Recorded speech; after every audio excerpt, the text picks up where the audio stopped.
the motherfucking deal. Sauce Nation, the greatest nation in the motherfucking world, man. Y'all already know what it is, man. It's motherfucking me Wink Wednesday. If you're not familiar with Sauce Sports, first and foremost, though, Sauce Sports is a Houston, Texas homer network. That means we talking all sports, but only Houston. And like I said, it's Wink Wednesday. So as you all know, we in here with Third Coast 5100. You can find him on the IG, aka Mr. Wink himself. How you doing today, Wink? Oh man, I appreciate it. I appreciate all fans of Sauce Station. Before I get into anything, I want to give a special shout out to everybody, because it's so special that y'all come in and y'all tune in to us, and we love to give y'all love back. Exactly. You know what I'm saying? Y'all make the sauce, man. Y'all make this shit shake. Y'all make it happen on a consistent basis, and we love the hell out of y'all, man. And it's nothing for us to be able to give y'all great content. I know I've been slipping on my own shit, and I got plenty of content. I got plenty of thoughts and shit like that I want to be able to put in video over the next couple of weeks. I know I've been saying I want to do this and that. I just been having a lot of personal shit to take care of on top of responsibilities, working on the road, you know what I'm saying, to maintain and take care of my family. I have not forgotten about y'all. I ain't forgotten about my channel. I go ahead and I get this shit rolling again so y'all can come on back. Already. So y'all already know, man, again, like you said, we definitely want to show some love and appreciation, man, because y'all been holding down the flavor for quite some time, man, and just fucking with everybody. I want to shout out to everybody who fuck with Sauce Nation, from, you know, those who tune in, from those who, you know, shoot the behind the scenes info and you know, just kind of keep me up to date and keep us up to date with information that's going on around different leagues and all that other stuff. So, man, I just want to let y'all know that it's never taken for granted. Y'all are always sincerely appreciated, and we're going to show a little bit of appreciation like we do every motherfucking stream by starting off with that motherfucking Sauce Nation roll call. Man, hey, peep this, Jack.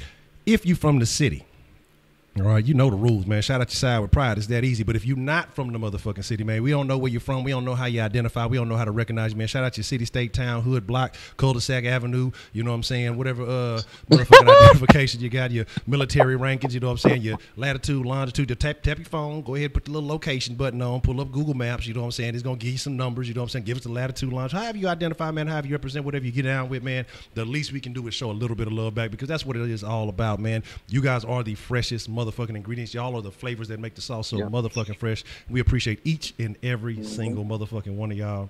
You know what I'm saying? Like I say, even them other fans who come in and show love, man. That's even, I won't say it's more respectable, but like I say, we appreciate them too. Except them salty motherfuckers, you know, fuck them. But if you come in here, you got to defend your team. We wouldn't expect nothing less if you're not a Texas fan, but you got to defend your team. But you come in and you come with facts. Hey, we appreciate y'all too, man. Just to let you know. Before you get in the roll call, Honcho, I just want to say shout out to Dr. Rabbit, Voodoo Child, Hector Rodriguez, Heidi as usual. Heidi. I identify as a deflated football dropped from an attack helicopter. You know, the usual suspects, B Shells, Tony, Texas. I see y'all in the mix. You know, we glad y'all coming through, man, for another Wink Wednesday, along with tuning in to Honcho for delivering the sauce as usual, you know, because we need it. Y'all need it. So we going to make sure that everybody in the world is getting this H-Town sauce. Already. My fault. Voodoo, I appreciate the love. Give me 1 second. I'm going to bring that back from the bottom of the map, because I had that improperly positioned. So, you know, I want to make sure everybody see you. How you identify, so we make sure look we respect all whatever denominations and shit that, you know, all these identity politics that they be coming with nowadays. It ain't nothing but love, man. Like I say, sometimes we may not agree on politics and policies and other things, but hey, we all got love for one common denominator, and that is the same motherfucking sports teams, and that's what it's all about. Even though some of y'all be deviating on in some of the bad, I've seen a couple of Lakers fans and some Spurs fans, and I ain't gonna do y'all too bad, but just let you know, I got my eyes on y'all. I can't trust y'all too much. But again, like I say, man, I appreciate all the motherfucking love. And let's get into this roll. It's too much sauce. I identify as a deflated football drop. Oh yeah, from shout an out to attack Voodoo Child, man, helicopter. for that super chat. Exactly. Let's see. So who we got starting off? Darren was first in the mix. Miss Voodoo C, Tony Texas, J Pop, what's the motherfucking deal? Joe Batista, Jason Ducey, what's the motherfucking deal? Wise, HTX Savage, Voodoo, Houston Homer, Heidi, who she didn't upgrade and got promoted. OB, Christian Collins, Danny, what's the motherfucking deal? B Shell, what's the motherfucking deal? Clarence, what's the motherfucking deal? I ain't shouting that out. I represent everything. I ain't hollering no motherfucking Hooval, but we fucks with you, Clarence. There's always love, man. Yeah, Hooval. We gonna give you a hard time, but it's all love, man. We always appreciate you showing up. I live in North Korea, Voodoo Nation. Shout out Voodoo Nation. You know what I'm saying? Holding down, Miss Voodoo, and Pedro. You know what I'm saying? Already. Kleindienst Nation. What's the motherfucking deal? Mo City, Milky Way, Dilly, Texas, Tomball representing. You know what I'm saying? Already, baby. That's what I'm talking about, man. Like I say, it's all love. And we appreciate it. So here's the thing that we wanna talk about, and I mean there's plenty to talk about tonight because there's been some interesting news going on with the Rockets, late breaking news, and shout out to the rest of the to the round table and everybody for always keeping abreast of the info, breaking news. Yeah, special shout out to the round table, man. I see Wise is in the motherfucking building, man. Wise, what's good, homie? Already, man. Yeah, listen. Before we dive into that, what do y'all think about it? Did you happen to catch that wink? How the Rockets fans were doing Aisha Curry's Yelp page? Oh, I heard they shitting on this little restaurant that she trying to get in Houston. I don't know why in the fuck would you be trying to open a restaurant in Houston when y'all are more the enemy? Like that shit. Like in terms of basketball, like y'all are our enemy. We put like Dallas and San Antonio to the side to make a special day in hell for the day that we beat y'all and win this championship. Like, it's nothing that the Golden State, they will never be accepted here. You will never be, I don't even know. I mean, I don't know what she was thinking.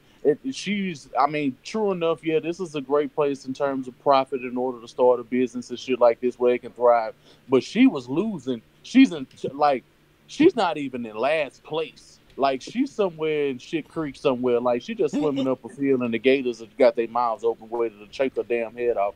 Like, cause she don't make no sense for her to even, do some shit in Golden State where people will end up going to your restaurant because you just so happen to be Steph Curry's husband. You know what I'm saying? And the food might actually be good. I don't even know about the food. Anything in Houston or Texas, period, is incomprehensible to me. But here's the thing, though. Here's where normally I would agree and say, cool, good business decision. Houston loves to eat, but how you gonna bring some California barbecue to Houston? I mean, how you gonna bring a barbecue joint to Houston? So that to me already. Nobody's ever talked. When have you ever heard anybody talk about California barbecue? It's always Kansas City, Memphis, North Carolina, exactly. Georgia. Of course, the South, Texas. The South. It's other places. I've never heard about no fucking are they raw out there? Like, is barbecue raw out there? Like, I've never heard about no raw barbecue in Cali. I've never heard. I didn't know no niggas in Cali knew how to barbecue. You know what I'm saying? Me either. They see walking around the pit. Hold up, cuz. Hold up. We gon'. You know what I'm saying? Even that shit that Lou had in the grill and Menace to Society didn't even look good. Like, and they was rushing to that. Like, exactly, man. You remember when Lou had that little bitty ass ribs on the foot? He was like, man, Lou bullshitting on the grill, man. That's what I'm saying, man. Them boys, they ain't got time. They too busy shooting shit out and having gang fights to get the barbecue right. By the time the barbecue get done, somebody got shot, party over with. You know what I'm saying? Them motherfuckers ain't got time for that shit, man. Hey, look, you gotta plan a little bit better than that. You better take that shit to Washington or Oregon or some shit like that if you're gonna try to sell some of this pseudo barbecue. If she would have did that amongst the West Coast, I think it would have been a much better steal for her because it's a lot of cities on that side that, in terms of it being a West Coast, I really think she would have been it would have been a much smarter business decision. You thinking, for one, California barbecue will never fly in Texas because we known for this. We known for sauce. We known for brisket. We known for this, some shit that y'all don't even have in California. But yet you think you're going to be able to bring a trend. Y'all probably boil y'all ribs. You know what I'm saying? Who knows, bro? Like, it's just not, come on, bro. Oh, bro, man. It's absolutely, it doesn't even matter, bro. I don't know. I don't know. Danny say California barbecue is more like Mexican style. Okay. I mean, I fuck with the Mexican barbecue. What was that? That asada who had to hit me that hottie was telling me I was saying it wrong. But yeah, I fuck with the Mexican style. I fuck with Korean barbecue, bro. Koreans can barbecue, bro. Yeah. I just don't know what's happening in Cali. But shout out to everybody who just I don't either. Joe Batista, yeah, Flyboy, what's the motherfucking deal? DeAndre, KS857, what's the motherfucking deal? OB, I think I might have missed you earlier. Like I said, what's the motherfucking deal to everybody? But man, let's get into a couple of things. I know there was a little small tidbit of news that the Texans let go of some Kendall Calhoun, I believe it was. I saw that. Picked up the guy Roderick Johnson from the Browns. I don't think it's a major thing. I think they just want to. I think honestly, because I was talking about it yesterday with Rankin having that foot injury, I think that's already putting him because I already thought his footwork was suspect. And then I think with him being out and not having a chance to practice and get that technique down, that's going to kind of put him behind the 8 ball. And he's not supposed to be ready until, I think, beginning of the season or until camp starts. And so I think you bringing in another guy, just another body. I don't think we should expect. But now, Honcho, before you even get even deep up into that point, remember when I said that Martinez Rankin wasn't going to start for the season? Yeah. And remember when motherfuckers was in the comment section calling me this and saying that? I ain't wrong often on this show. I done only ate crow 2 times. And I done been on this show since November of last year. I've only been wrong twice.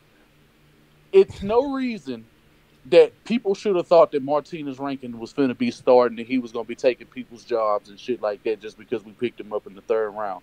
How many 3rd rounders on this team that have been drafted by Bill O'Brien have started? That's number 1. 2, he's a rookie coming into a pro scheme where he has to learn how to have much better technique, footwork, strength, which wasn't going to translate right away in his first year. Especially considering that he had problems with speed rush, he couldn't pull. It was a lot of fundamental techniques that he did not even have at the college level.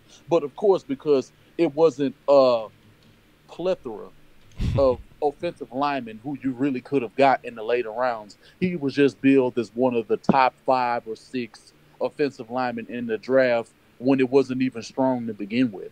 So it's easy to overrate. And I'm not saying that later on down the line he won't get everything right and he won't be able to progress. That's not what I'm saying, because I'm not talking about down the line. I'm talking about this year. It's not looking good for Martinez Rankin coming right out of the gate. Yeah. And that's all I'm going to say. And where's y'all crow? Where's all y'all crow for all the people who said that Martinez Rankin was going to be started? Y'all go ahead and y'all put y'all. Matter of fact, y'all going to call in and say y'all name and give y'all crow when y'all said that Wink don't know what he's talking about. Matter of fact, I got to rebuild the crow. The crow's still dead. He's still dead. I accidentally deleted him yesterday. I ain't had time to remake the crow, man. So I gotta I accidentally deleted the crow yesterday, right before the stream, not paying no damn attention. And so I gotta rebuild the crow. He will be stronger. He will be faster. He will be better than ever. He gonna run a 4.3. Yeah, he gonna pull up. That motherfucker gonna be immediate. As soon as somebody say some shenanigans, he gonna pull up. That'll be as soon as it don't matter. It don't matter, Voodoo Child. He ain't on the field. That's what counts, and that's what I said. But that's what I said. I said he will not be on the field come the first game, and that's true 2 months before the fact. Yeah.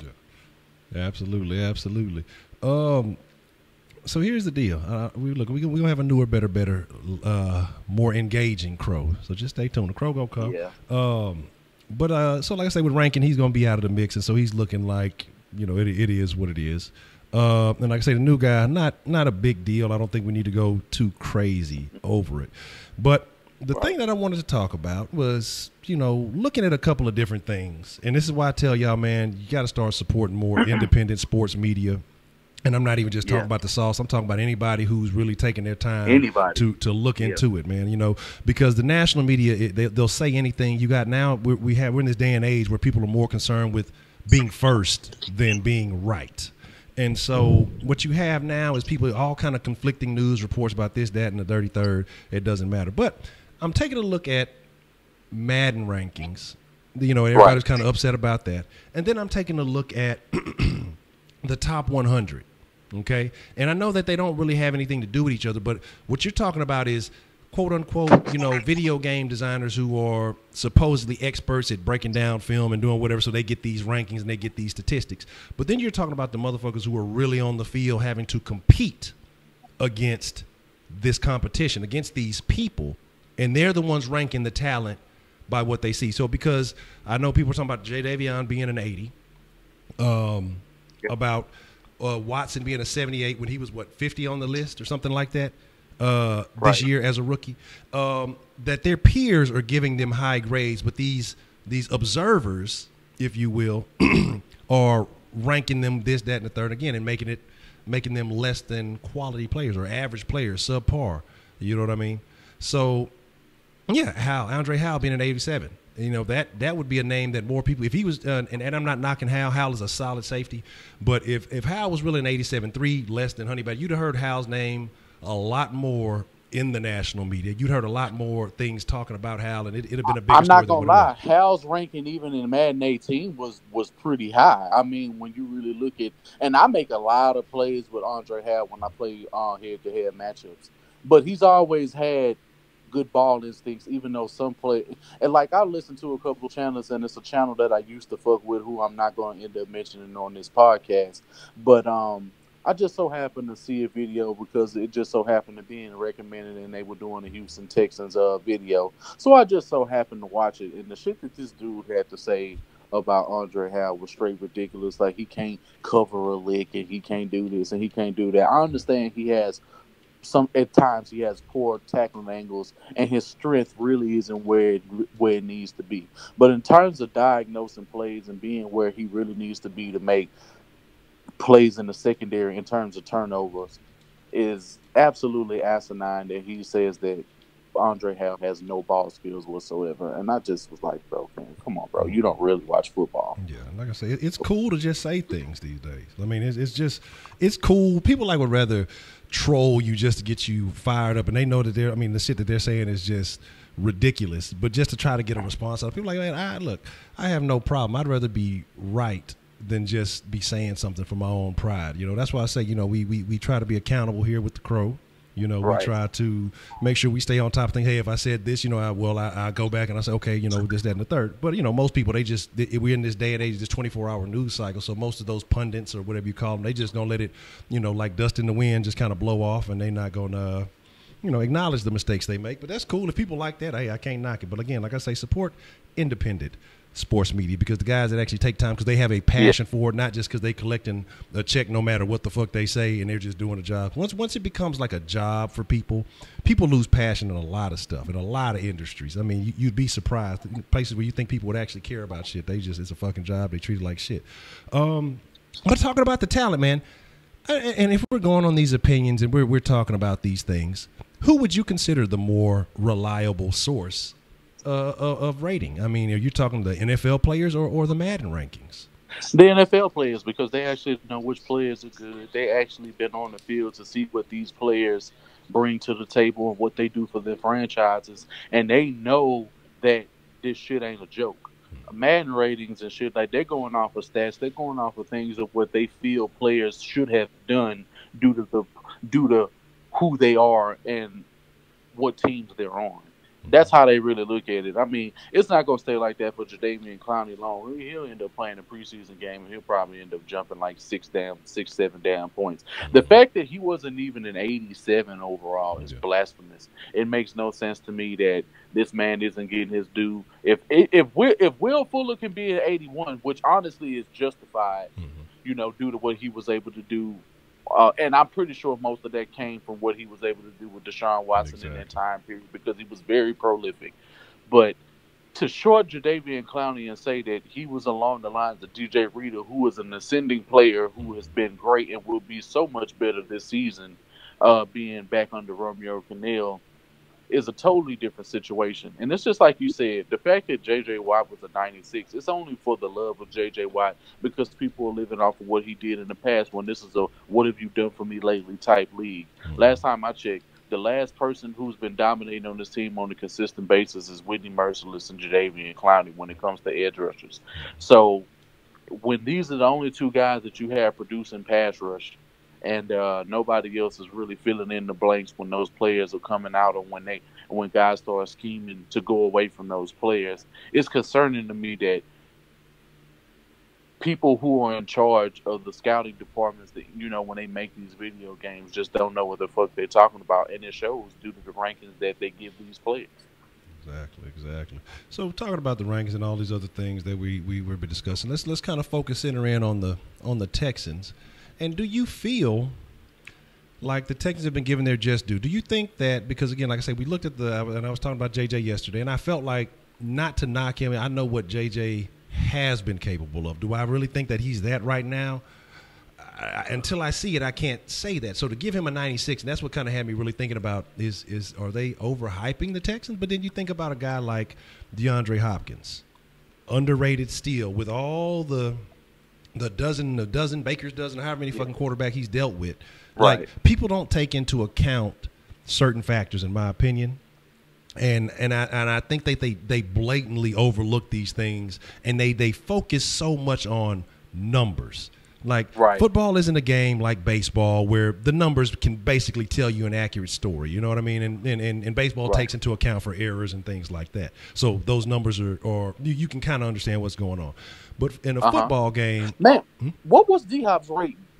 I believe with a 93. It better be a 95 or above. I think he was a 93.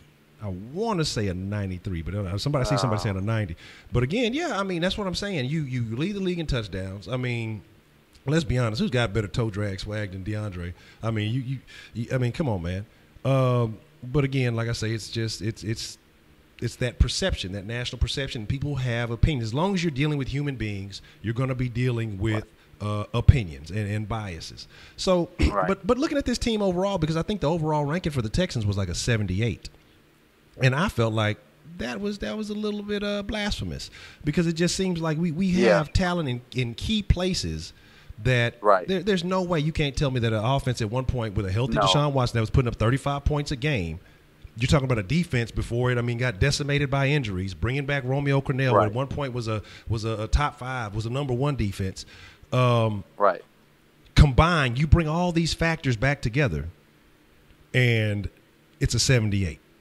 There's no way that you can sell that to me. It's ridiculous. And so they should at least be an 82.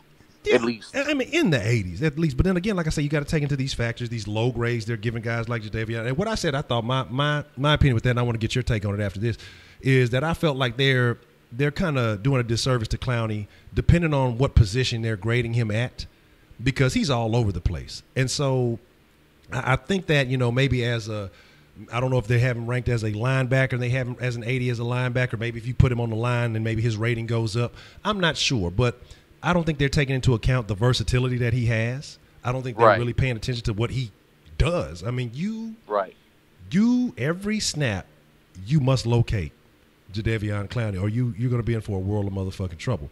But again, like I say, I think that factor with and the Texans, we love that word, versatility. And that's going to I think it's going to eventually come back to bite us in the ass one day. But Khalil Mack's versatile, and he plays outside linebacker as well. And at the end of the day, I guarantee you they're going to end up having him rated like a motherfucking 96 or a 97. Yeah, absolutely. I guarantee you that. You know what I'm saying? Mm-hmm. So I think people just want they want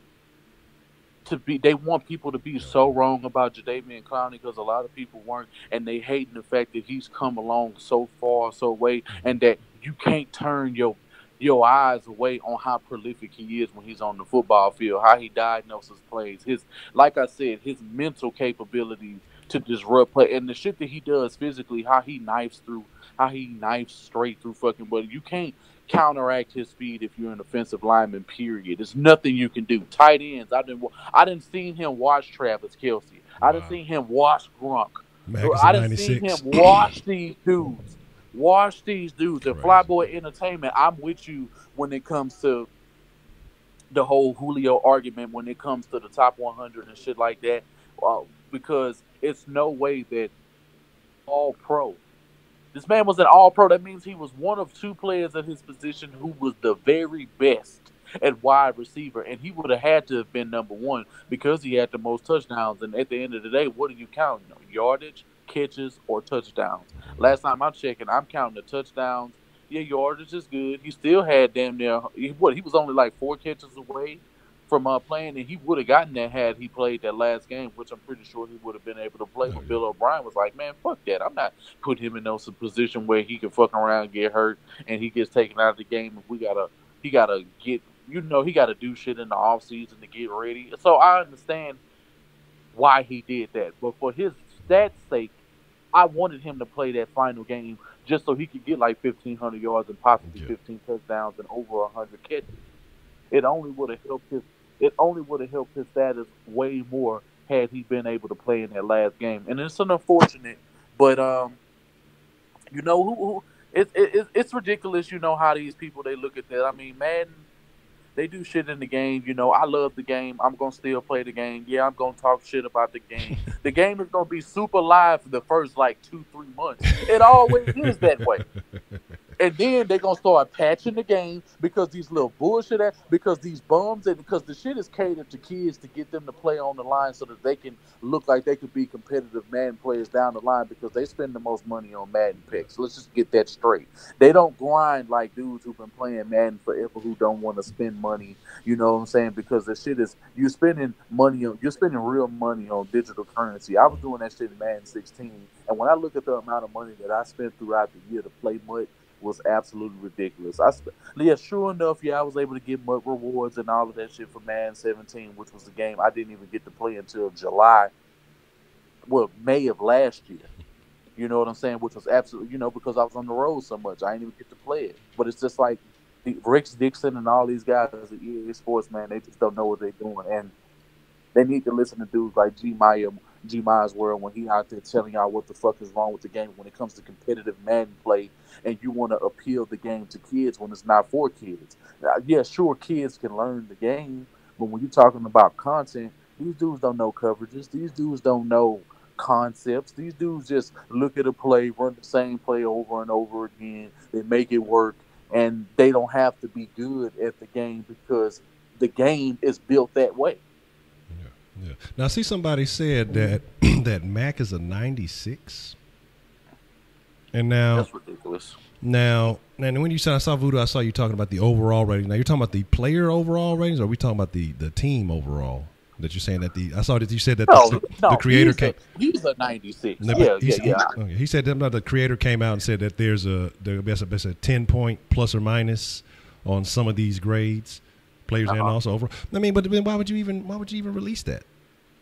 I mean, they must be looking for controversy. They must be looking for people to start talking about some shit because that's the type of shit you do. Right. You know, if you need some attention, you want people to start talking.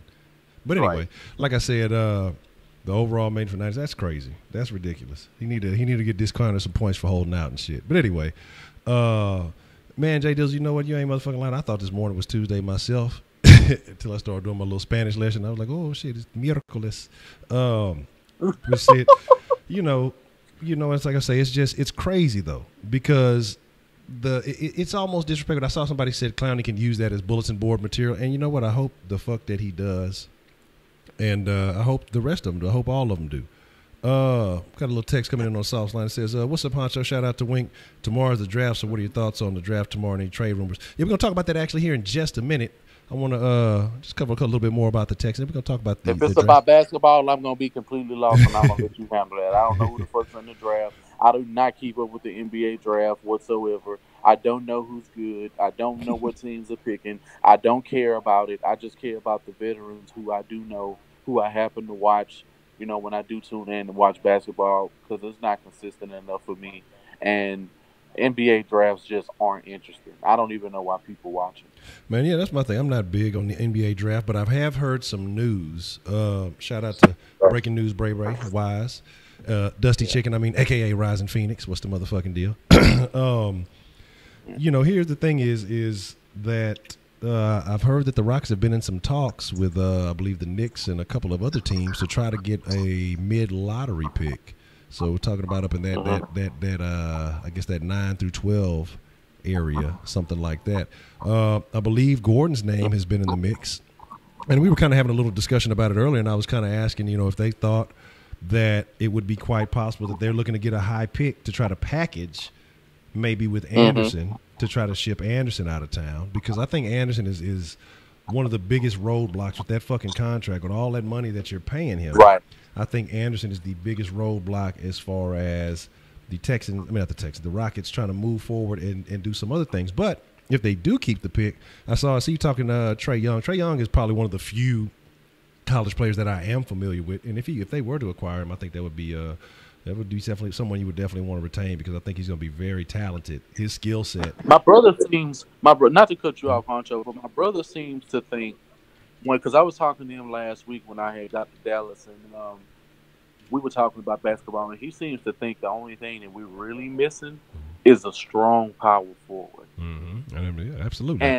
And when you really think about it in the way that the team is built in terms of rebounding and being in the perimeter, that made a whole lot more sense because he suggested that we get Boogie and we get like Paul George or somebody like that instead of I mean he was fine with LeBron, but he would embrace LeBron, but he was thinking more along the lines of that and sealing up to make sure that you have a strong duo to go along with Capella in that rim because Capella looked damn near unstoppable in the playoffs.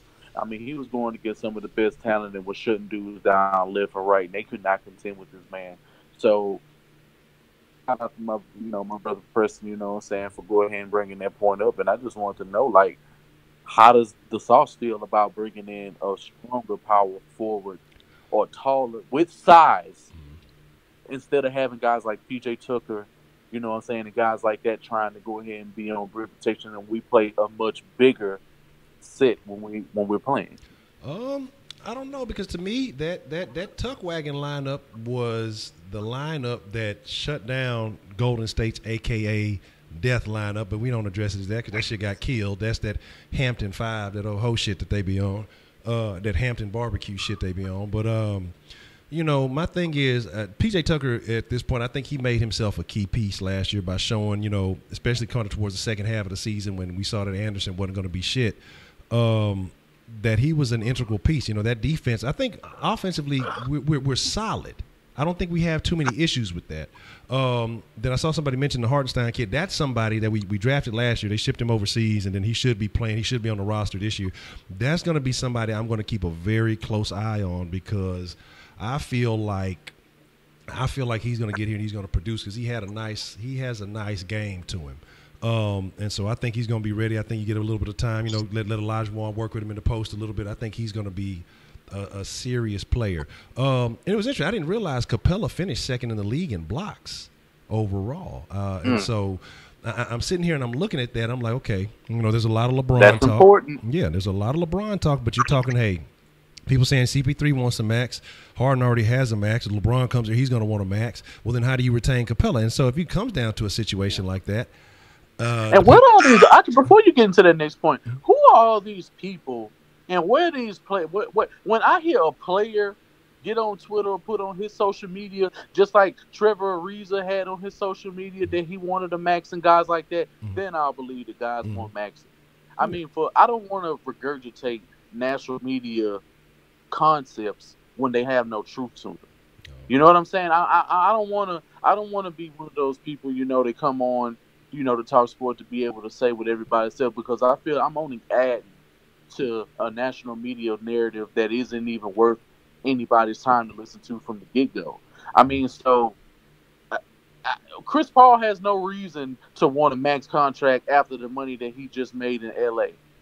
On top of what we paid him and on top of what he was already making in New Orleans. There's no reason for him to get a max deal at this point in time in his career when it should be about winning championships. You can't have max contracts across the board and not build your team. And I doubt that Daryl Morey seems like he's a smart enough businessman, and he'll be able to maneuver and make some things happen to appease some of the players that we have on this roster because we can't let them get away because we built something to contend with the Golden State Warriors this past season.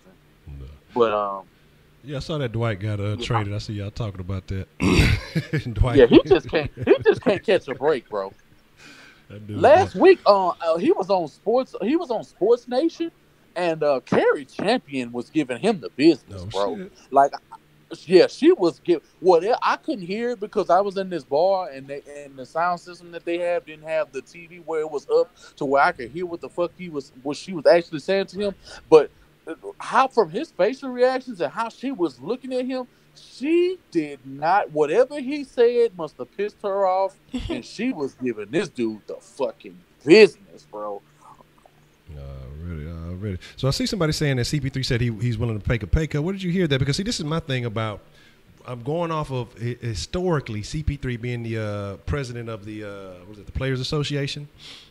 And, you know, he tells the young guys, now this is a different situation. Now, he's had a long career, so that's why I say I can see this going either way, because he's had a long, extended career, a career more than a lot of people will have. And so he tells the young guys, hey, man, get your money, because these owners got plenty enough money and they can pay you. So he always tells them, you know, to max out their opportunity. But now he's in a situation where, shit, I got that State Farm money. You know, I got an agent. I got my own agent. This nigga follow me around and sing in the car with me. You know, he put a rezone, put a hard note on the State Farm money. So all I'm saying is that, so he may have some other assets that other players don't have, and so he may be willing to take that pay cut. I won't count that out. He realizes, shit, this hammy don't go bad on me. We're in the finals, you know what I'm saying? Shit, we were having a different conversation right now.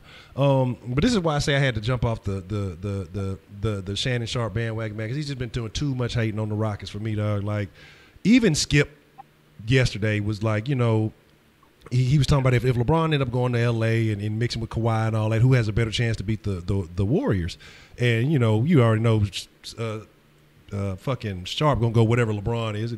What's his name? Was like, hell nah, you know, shit, the Rockets. Like, one, they didn't just been there, you know, they're gonna be a more qualified. Like, wherever LeBron goes, he basically makes the point that you're limiting yourself because you're gonna lose all those key pieces, especially if he's trying to build up a super team somewhere.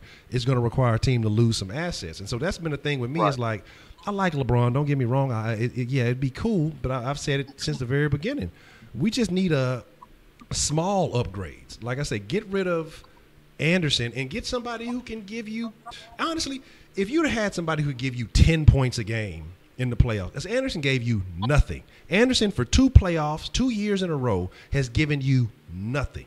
And my thing is, you paying this motherfucker $20 million to sit on the fucking bench, dog. And my thing is, hey, when Anderson's on, I know what Anderson's potential is. I know what he can do. Yeah, it's still fuck Skip. It's always fuck Skip. But I'm just saying the fact that fact that Skip is showing more love than Shannon, that tell you where Shannon at right now in my book. But like I say, this dude is giving you nothing in fucking 2 years when it counts. You know, it's cool. All right, cool. Yeah, he's a Timberwolves killer. That's great. That don't mean shit. You know what I'm saying? I'd rather have Jimmy Butler and get rid of Anderson. I mean, like, it's just ridiculous. But let's get a little raffle action. Look, I ain't forgot about y'all. Let me hook y'all up real quick. But like I say, just the shit that's going on. But again, like I say, I've heard little rumors here and there that the Rockets are out there making moves, and that's the thing that I like about this team. That actually the Astros and the Rockets, that I like about both of them, because Astros won it all. Then said, fuck that, we finna jump back out here and make more moves. We ain't finna sit here and let everybody improve and upgrade and try to catch up with us.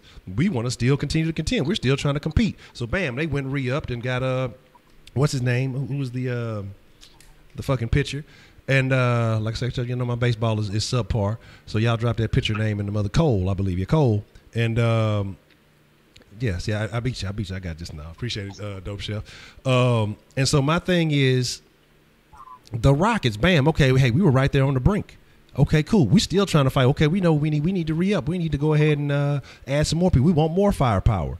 The Texans, I don't feel, pull the trigger like that when the opportunity arises. I think the Texans... No, even when we just had the money, we didn't pull the trigger the way that we should have. Mm-hmm. Did we make some decent moves? I mean, we pretty much added depth. We didn't add a lot of starters. And that's the problem with what we just had with this major free agency. I know people were trying to get us on the chat and say, oh, we got offensive linemen. They're not starters. Mm-hmm. One was a starter. You know what I'm saying? Senor Kelly wasn't even a starter on his own team. And people were talking about him like, oh, Senor Kelly, oh, God, he was fucking great. Oh, man, we didn't want to let him go. Man, fuck out of here. Fucking New Orleans wanted him, they would have kept him. I don't want to hear any of that. If nobody that's that good that you claim is that great doesn't get away in free agency, especially O-linemen. And O-linemen have so much value because of what they do in the running passing game, and they protect quarterbacks. So I just don't see it. But, you know, a lot of these other guys, you know what I'm saying, we're getting dudes that are hurt. We even drafting O-linemen that are hurt. What is this team showing you that they know what to do and how to scout O-linemen? It just doesn't look to me like they know what the hell they're doing. Yeah, absolutely. And like I said, that's when you, and that's what I want to talk about too, as we're talking about talent. But first, before we get into let me put the side note right there. because I think that is a major weak point on the Texans that we're going to have to talk about before it's all over with. But team management around this town, I want to know who you guys think is, as far as, pushing improvement. I guess we would say the best GM in the city. Of course, you're going to go with the guy who just won it all. But, I mean, and we can tell, the Texans, he's a new guy, so he definitely bottom of the barrel. But, I mean, like, how do you feel? You feel more? I see some folks say more. Somebody saying the Strohs. It's already, yes, more. You could say the Strohs, and, you can say automatically, I think you have to say the Strohs, but it seems like every time Daryl Morey makes a move, it's always benefits the Rockets in such a major way the following season, and you see the roots and the benefits of the team that gets built. Like, we just had the number one team, if not for a bullshit injury, if not for a couple of things, and if it was for the rest for them fucking doing what the hell they had to do, and a couple of shots and a couple of plays just going our way, we win that game. But we can't make excuses. We lost, they won, and so we can't pretend that we didn't have chances to win that game, because we did. Yeah. My thing with Morey is, and like I say, I'm not super familiar. I see a lot of people saying Luno. I see how they say Luno has made some huge mistakes. My thing is, and I guess there were a couple of picks earlier in a few years prior, I know that didn't go through well, and a couple of pieces that I've read a couple of stories on. My thing about Morey, and why I guess in my personal opinion I'd have to say Morey with my limited knowledge of the Astros, is because he's done it without losing. Maybe not winning it all, but he's never had us out of the conversation. We've always been a playoff team. We've always been. I want to say we were. I want to say we've been above 500 the entire time. I gotta double check. You look, I still got a little old dusty. When it comes to Daryl Morey, we have. Yeah, so that's my thing, is that there's no like, sometimes some teams will have to suck, tank to win. The Rockets have just continually, gradually improved. And so that's my thing. That I like about Morey. I would say we dipped off probably a couple of years ago when after we went to the Western Conference Finals, and we ended up losing to Golden State, and we tailed off that first season. I think we won like 40-something games, and we were like the 5th or 4th seed or some shit like that. Like, we weren't. And then we just ended up coming back, and we were like the number one team in the nation, you know what I'm saying, before we ended up losing that bullshit game, but it is what it is. At the end of the day, people will still know we were the number one team in the league, regardless. Exactly. And y'all stop listening to Real Family. I would never tell anybody to tank for anybody unless it's never. It would have to be a major QB situation, but the Texans already got their QB, so there's no way I would ever suggest. I'm not with the whole tanking does not work in football anyway. Exactly. Tanking doesn't work in football. Tanking does not work in football. Because let's think about it. What have the Colts acquired really from tanking? What did they really get? When they really could have had Peyton back, when they decided to go in a different direction and tank, what has Andrew Luck brought them? A banner? Hell, it looked like the Raiders. It looked like the Raiders, Jags, and Buffalo, along with some other teams. It looked like the fucking the AFC East tanks every year against the Patriots. It looked like they're doing everything they can to fucking lose. And at the end of the day, how has it benefited any of their teams? Because they don't have the GMs, talent, or quarterbacks in place to take them, to the upper echelon to beat these, premier football teams. Tanking does not help. Tanking only worsens your problem because you end up losing talent in the process. Absolutely. Now, thinking about talent. So let's, before we get out here, something I want to jump back to that you mentioned, and about scouting the O-line. And then the overall conversation is the Texan talent overrated.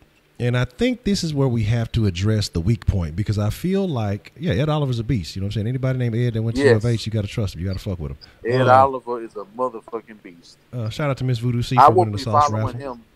I will be following his college career this whole season. He is a person that I have to watch. Look, hey, Brandon 335, don't be giving them people bad advice. Get them in a bad way. Look, I'm paranoid. Don't be following me. But I was talking about this line, and to me, in my opinion, and if y'all disagree, y'all let me know something different in the chat. But I feel like the offensive line is the weakest link on the Texans currently. I mean, as a whole, other than the center, other than the center position. that I feel like the offensive line is the weak link, and that's what in the end is going to hinder us because. And it's definitely weak. The fact that you have Kendall Lamb back on the squad that automatically worsens your offensive line depth. And I know that's your favorite twerker, real family, but you know, I'm not with the Kendall Lamb. I'm not, you know, look, Lamb to the slaughter. We saw what happened when he had an opportunity. And again, you know, who told y'all all that Kendall Lamb was going to be a beast? Y'all heard that from Pancakes, didn't y'all? You know what I'm saying? We heard. I know that's where I saw Pancakes talking about Lamb was improved and all that stuff like that. And that's why I keep telling folks, hey, look, how the hell is he going to be improved in shorts? The fuck you gonna improve in shorts with no fucking pass rush, no nothing? You fucking bum. Like, bro, like, when's his heart attack on the way? Like, man. At the end of the day, like, when the fuck is he just gonna roll over and be in a hospital bed, you know, thinking about the rest of his career and how frivolous it's actually been? Now, I'm not saying he has to die. I just want it to be a little mild, you know what I'm saying, that he can reflect on life where he doesn't have to talk football ever again. That's what I want. I just wanted enough. I just only wanted enough just so he doesn't go to a fucking facility and no player has to look at his face and answer any of his dumbass questions ever again.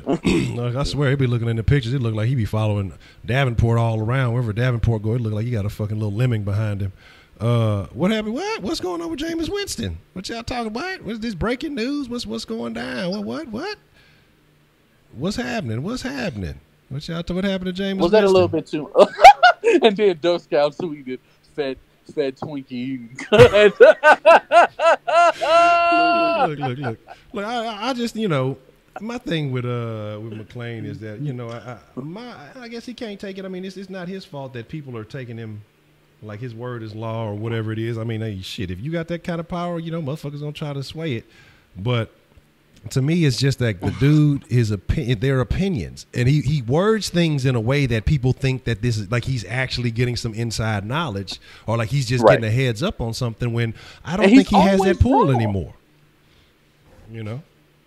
Why is he always wrong? Now, I understand predictions are just predictions, you know, but like even when he talks about news, when he says he has sources within the Houston Texans organization, his sources have proven him wrong every time. The only person with sources, the only person who everything comes to fruition, and he does not lie to the fans because he's from Houston. He reports on Houston. He knows football, and he does his shit, and he's professional. Is Pat D-Stack. If it is not him, I don't care about anything that this man has to say. And putting out fake news is what I have a problem with, Roderick.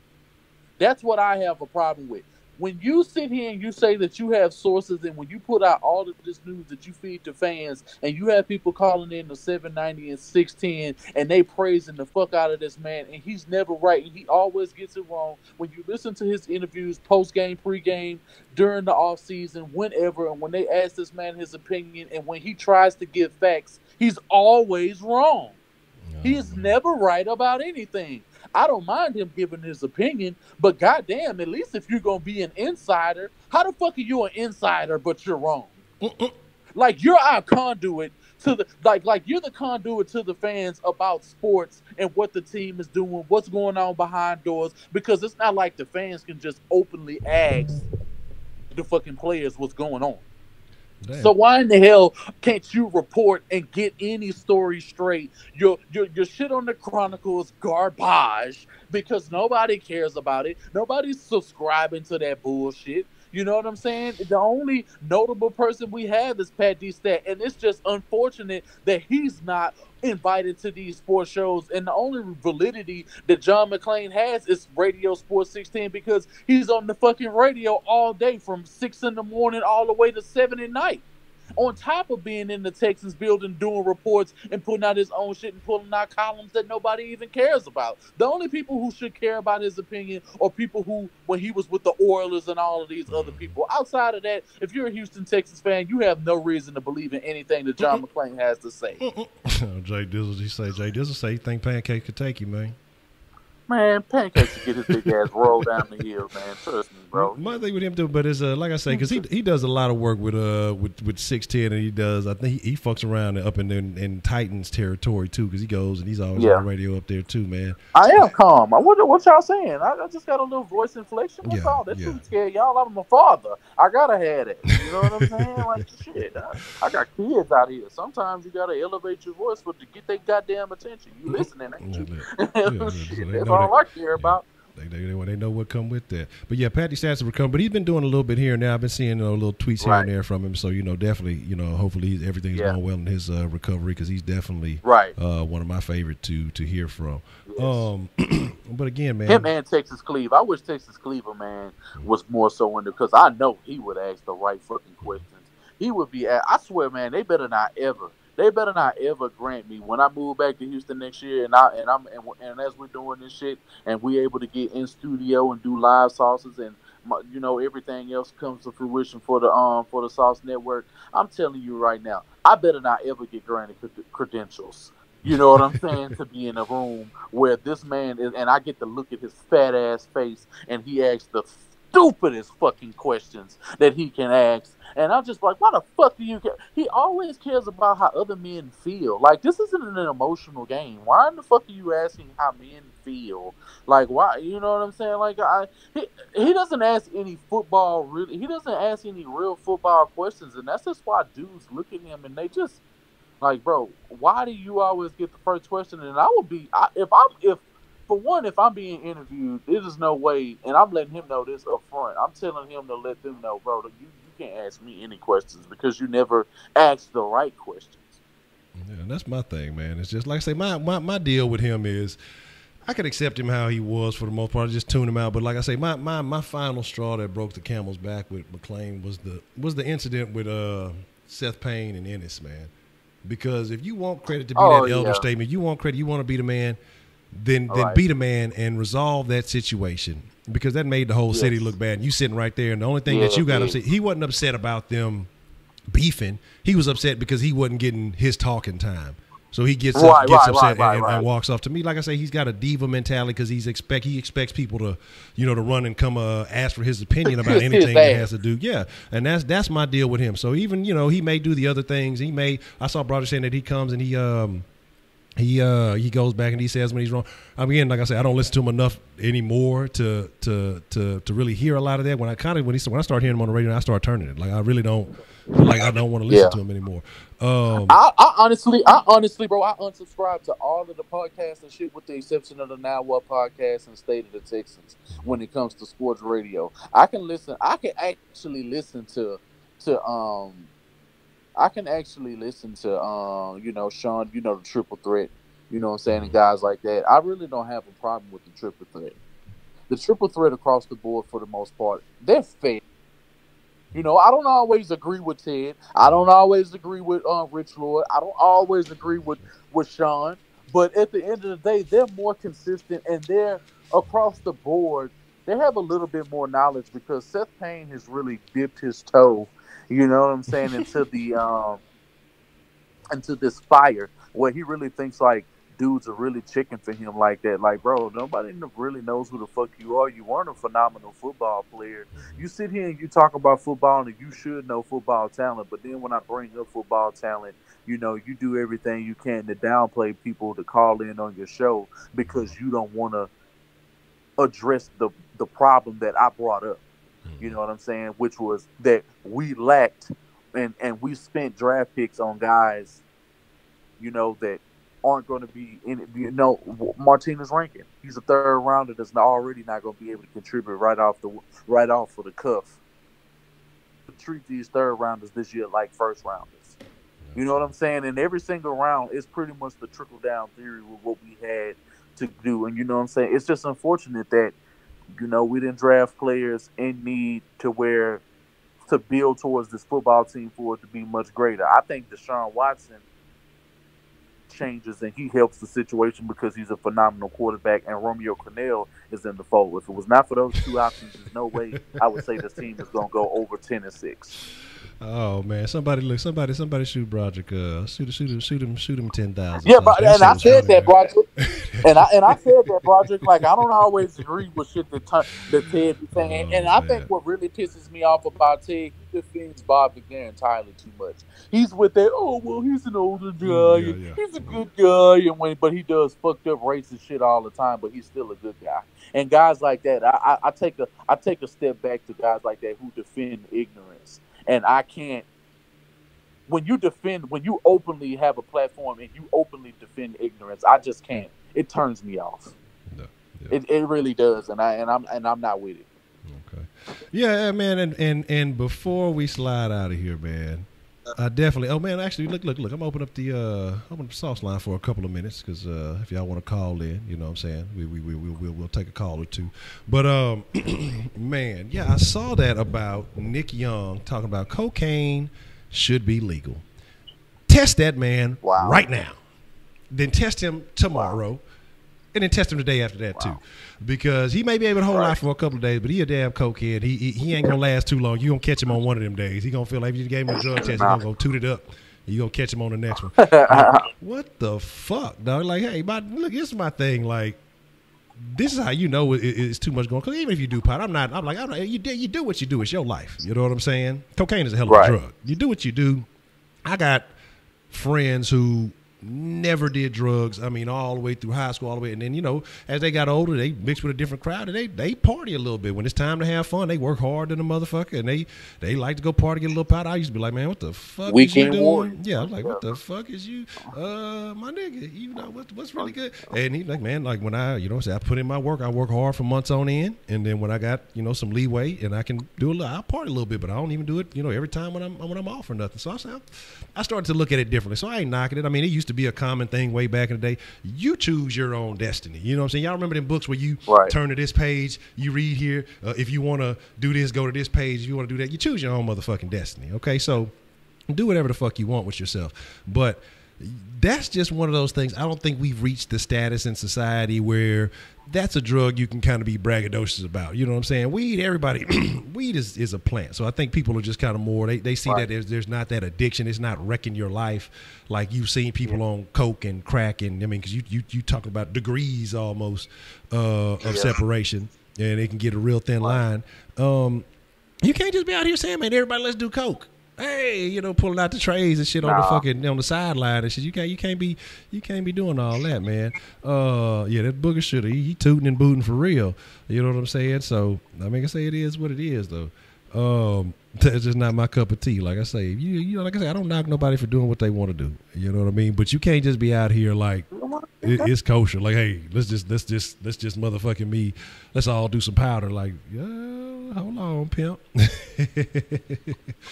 You say any predictions for the AFC, or you saying like who do you feel like is coming out the AFC, or you know what I'm saying, like what exactly kind of prediction were you asking about, Mr. Broderick? And for everybody, yes, there will be a mixer stream tonight. What time we got? Probably about doing 9:15 or so. So I think absolutely, man. Look, and I want to talk about that. Let's talk about that first game for just a minute or two, and then we'll call it a wrap. Because I know Clarence was in here talking trash the other day, but we're gonna take that Patriots game this year. I think we finally get over that hump. I think so. You know what I'm saying? Oh, that was you, Real Family, that came in there with that shit yesterday in the fucking mixer stream.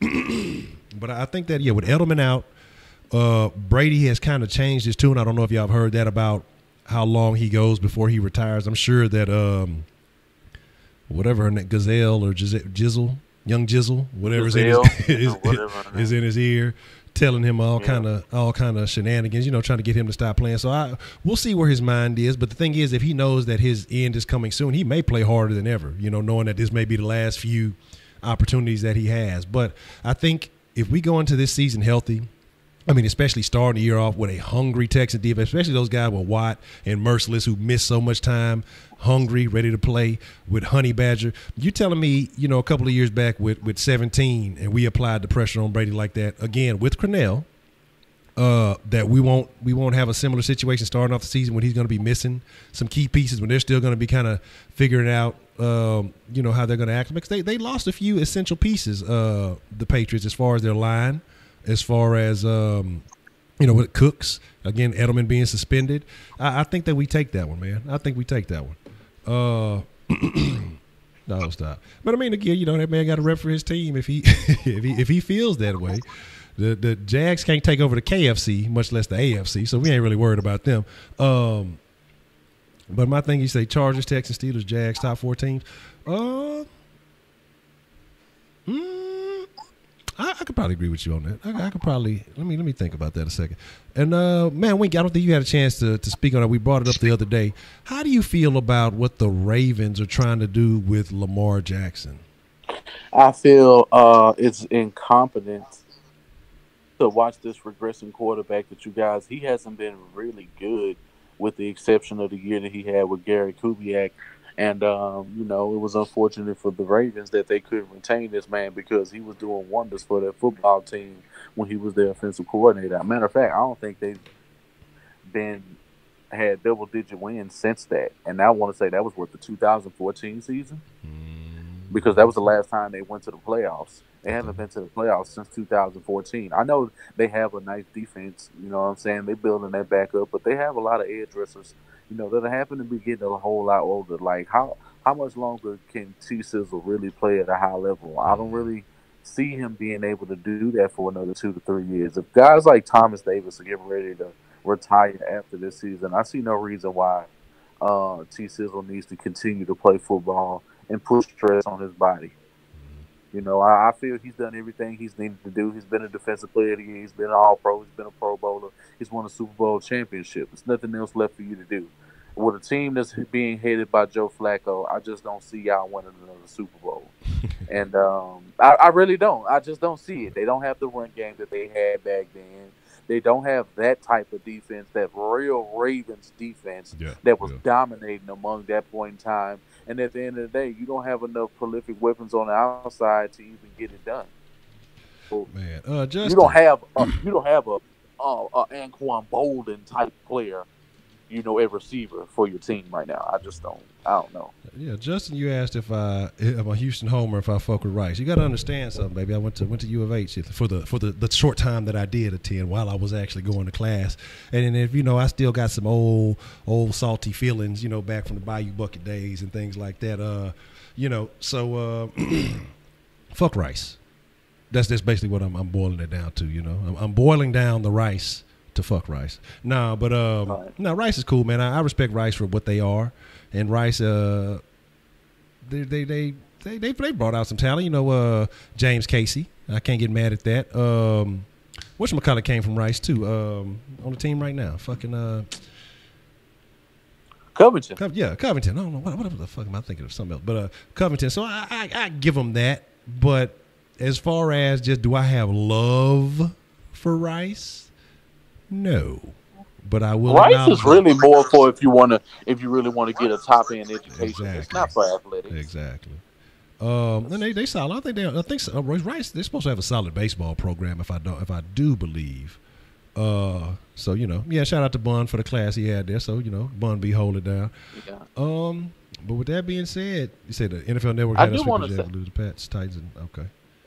What were you saying? Yeah, I do want to give a special shout out, just to switch subjects real quick, because I just had to squeeze this in.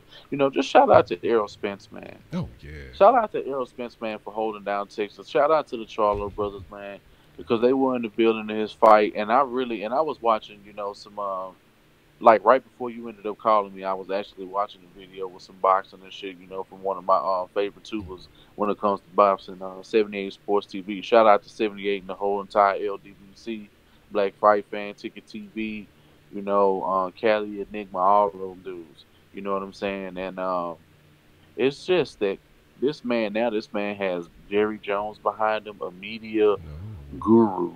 Oh, yeah. Who knows how to market, who knows how to do things. Jerry Jones was in the ring after that fight. He knocked old buddy out, in the first round with he hit him in the solar plex. It was over. He hit him, and it wasn't even his hardest shot ever. That was the worst one. Keep doubting that man power. You see, he keep falling boys with these body shots, and then that's what I'm saying. And it's just that Errol Spence is a motherfucking.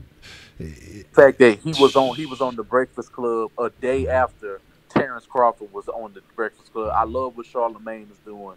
I love the fact that they having these guys on and they giving the black champions, the credit that they deserve, because a lot of the guys that are coming overseas, they're not being promoted right. They calling these dudes top fighters. They pound for pound and they this and that. And they not even fighting tough competition. They getting it all the easy way out. So they making all the money and they don't have to work hard and they don't have to pay any dues to get status. But at the end of the day, you'll have dudes like Dan Ringfield, Stephen A. Smith, dudes who don't even know boxing, pumping these boys up like they the fucking John Wick or something out here. These dudes are not the boogeyman. They're not Baba Yaga. You know what I'm saying? Like, these dudes are not in that conversation whatsoever. You know what I'm saying? So it's unfortunate, and these guys are going to end up bringing this shit back. And the AJ deal and Deontay Wilder deal is getting very close. That's what I was just about to ask you about, because I heard very close. I seen Wilder say that he's with it. He's with the 2-fight deal. Is. And then what is it? Hearn saying some shenanigans, talking about he ain't gonna give him an 8-week camp or. Yeah. He doesn't want. Well, for one, AJ was already training, but the thing is, he's saying, because there's always risk involved whenever you bring up Deontay Wilder's name. Every single fighter who's been pegged, with the exception of with Luis Ortiz, and even he popped hot, for performing enhancing drugs, and that fight got stalled, and they end up having to fight. You see what happened to him when they end up fighting, because he prolonged the process and he got to get his ass bust. He's still the second best heavyweight in the division, and when he gets a shot to fight any other fighter to go for a title, then he'll whoop everybody else's ass. And it's a reason that AJ and Eddie Hearn ducked him for as many years as they did, because at the end of the day, they know that AJ is not skilled enough. And they're doing everything they can to milk that motherfucking. They trying to milk that cow for everything. And that's what it is. Yeah. Look, he don't want to come out and say it. He come on at every excuse he can. He don't want his fighter look like the Creed 2 preview. You don't think I can beat him? They know he can't. That's why he need more than 2 months. But then again, he also needs the time to get whatever he got in the system out. I appreciate that love, Jay Houston. Freshest flavor in the motherfucking sauce. Welcome to Sauce Nation. Oh yeah. But yeah, man. So that's what's up, man. So like I say, yes, there should be some real interesting things coming up real soon. And didn't whatchamacallit, Canelo and Triple G get scheduled September 15th? I don't give a fuck. I think they did, but I don't give a fuck about that fight. I didn't give a fuck about that fight beforehand, because at the end of the day, it's nothing but a money grab for Triple G. This man's like 35, 36 years old with no real legacy. His last 3 fights where he's really had to step up in competition, and the guys that he fighting on, with the exception of Danny Jacobs, were the only real guys that he fought at their real weight. Everybody he's fought besides that, they coming up in weight, or they don't have no name. They're not even a top 15, top 10 opponent, and he's running through bums with high loss ratios. But people pegging this dude and acting like he's just so fucking phenomenal, when he's an average fighter with average skills. He has some fundamentals, and they're not even the best of fundamentals. If we're talking about a fighter with great fundamentals, is Errol Spence, and he makes it look so savage, like the way that he takes your soul in that ring. Yeah. You know what I'm saying? So I can't respect dudes like that. Lomachenko, hands down, is probably, of all the non-black fighters, he's hands down the most skilled fighter. Like, in terms of white boys, I've never seen a white boy ever be that good at fighting, and I just gotta say, the way that he fights, I mean, I want Rigo to beat him, but that didn't happen. But if he steps up, and the only way I think he's really gonna end up losing is if he steps up and weight, and he has to go to like 140 or 147, because they brought up Terrence Crawford. He don't want no smoke with Terrence Crawford. He said that shit himself. He said, I don't mean Terrence Crawford. I can't do that. And Bob Arum, no, he can't lose Lomachenko. He can't put Lomachenko in there with Bud Crawford, because he's gonna make him look horrible. Okay. Yeah, and I see Justin asking who else I don't like. I mean, it's just really Rice. UT and U of H are not rivals, but like I said, I'm displeased with UT because they showed a lot of cowardice in my book. UT, the whole Big 12, by not letting U of H in the conversation, because one, there's no excuse not to do it, because at that time U of H was ranked, right, and you're talking about making your conference stronger by bringing in a stronger opponent after you just lost A&M and some other teams, whatever. But the fear, UT rival is like USC and Oklahoma. It used to be A&M, but then when A&M bounced, yes, it's basically Oklahoma now.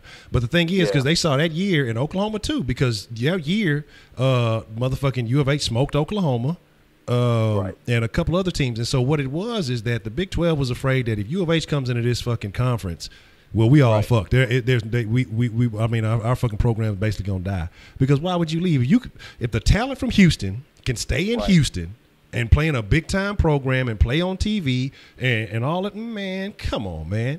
You telling me that you gonna hell no? You gonna play for your city and you gonna put them on the map? So my thing is that, man, look, all I'm saying is, it is what it is, but that's why I say, like, the college game, and that's kind of part of the reason I got turned off a lot, even from, back when playing a little bit, even when shit was in my face. I just don't like the politics, man, because you're playing with young men's lives and futures and things like that because, you want to line your pocketbooks. You don't want to pay the motherfuckers, but you want to play with their future and their destinations and all that other stuff. So, I mean, like, I have a lot of displeasure with the ins and out of the college game, and that's why I don't really pay attention as much.